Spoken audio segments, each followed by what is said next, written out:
Hi, welcome to my channel. Today we're going to continue on our simple PHP basic framework.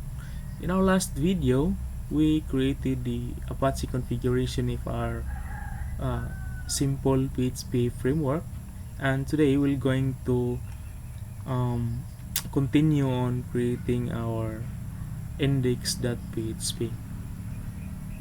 So since in our in htAccess we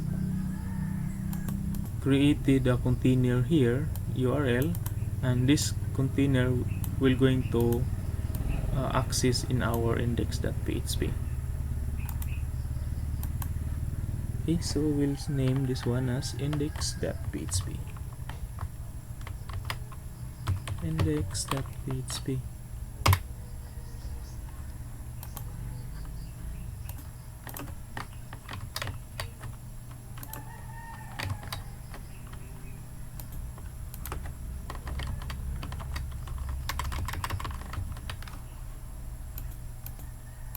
Okay, so what we're going to do here is we're going to get the data of the uh, URL container here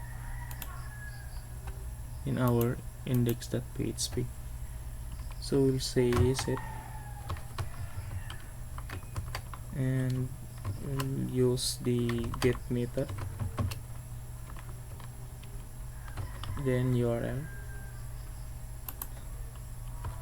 then the data in it will be stored in the, so we'll create a container here URL. Yeah, we'll assign the data here in this URL. If just in case there is no data in the URL, so we'll put the constant or constant value here.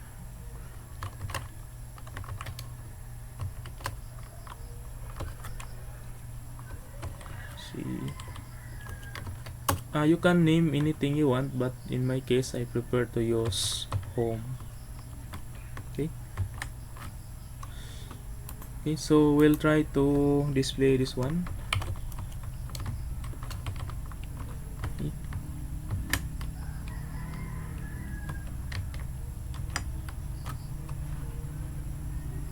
And we'll try to run it.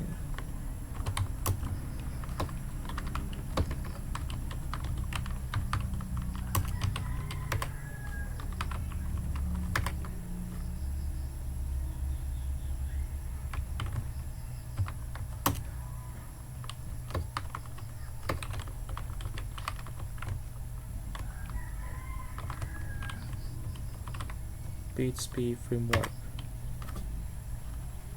Since we don't have any or we don't have the string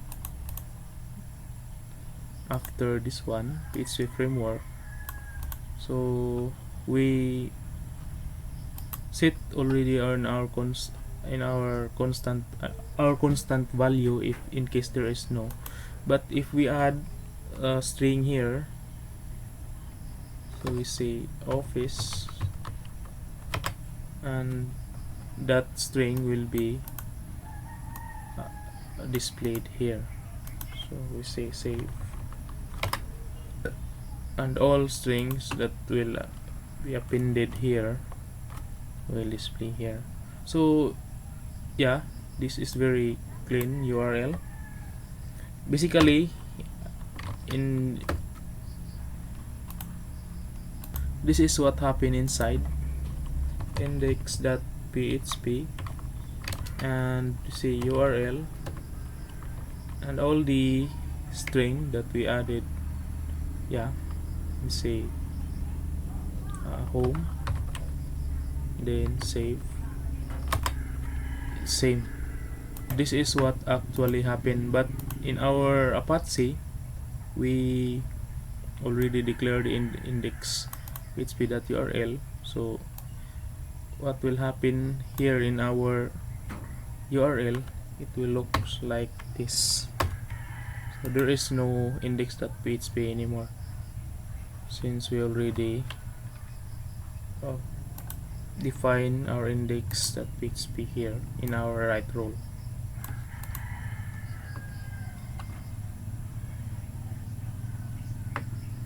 here. Okay.